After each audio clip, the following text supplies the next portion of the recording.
So from an IRCC perspective, the idea of a national LIP secretariat is a grassroots one. So it came from you guys, the LIPs, at the meeting on Calgary. So we're happy to support it in any way we can if this is something that you choose to do. So I think it's important to outline a few points as to why this conversation is happening now and the potential that IRCC sees in this idea. So first of all, we have an increased number of LIPs, so 77 across the country. Given these numbers, does it make sense to discuss whether having a central point of contact, such as the National Secretariat, would be beneficial? So from an IRCC perspective, having a LIP central point of contact would certainly help communicate with LIPs and also for LIPs to communicate with IRCC. I think something else that we need to think about is leveraging the knowledge and experience of all LIPs. So as LIPs continue to grow and mature, we know that peer support from other LIPs is extremely important, and it helps in many ways, such as setting up new LIPs, sharing successful initiatives, sharing examples of funders, etc. So learning from each other and sharing information strengthens LIPs' capacity across the board. So I know that you guys are using Basecamp, some of you, not all of you, to coordinate this information sharing, and you will have the opportunity to join the community of practice of a CASI that is expected to launch next year. So it'll be interesting to discuss during this workshop whether there are any limitations to just having an online network, and if there are any benefits to having a national secretariat with regards to information sharing. Something else we want to put on the table is the question around strengthening LIP capacity. Could the Secretariat strengthen the capacity of LIPs in a comprehensive way? So recognizing the diversity of LIPs in terms of geography, governance, municipal versus not. Some LIPs have developed tools and are spearheading data access platforms that are strengthening capacity. Is there a supportive role that a Secretariat could play there? Are there other tools and supports that LIPs need, and could a Secretariat be an efficient way to address these gaps, like performance measurement, for example?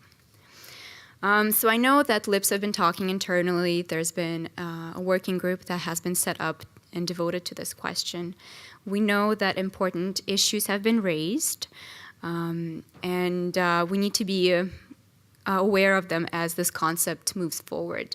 So some of the concerns that I think have been raised, center around regional differences in LIPs and those variations. How well will they be represented in the Secretariat? The need for a clear mandate and terms of reference for the Secretariat. What about adding an extra layer of bureaucracy and reporting when LIPs are already so thinly stretched? Are we taking away limited resources from LIPs with this national secretariat idea? So I just want to address two of those concerns. We are aware of ongoing discussions between LIPs and other actors in settlement about roles and responsibilities. So these questions are cropping up everywhere. And as the secretariat concept develops, it will be important to really consider how the mandate and the role of the National LIP Secretariat would differ, yet complement other actors part of the settlement sector. So we're not going to talk about CAs and grants, but we are going to talk about funding possibilities. So we know that funding is a big concern, and I'm going to spend a little bit of time talking about how settlement program funding works and how the Secretariat could be funded. So LIPs are funded through base settlement program funding, whereby the majority of funding is allocated in each province and managed by each IRCC region.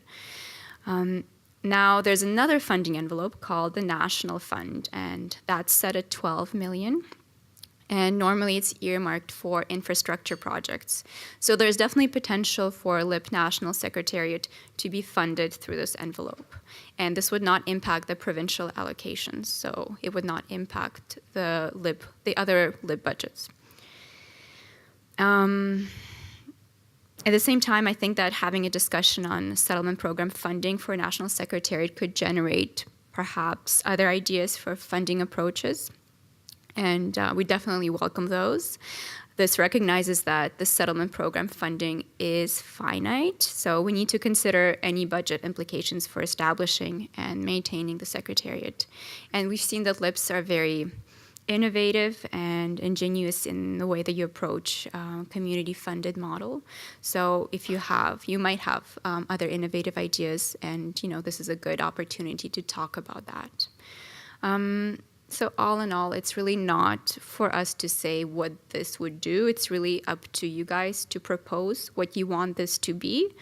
We're eager to hear the results of this conversation. We think it's an important project, so we're here for you.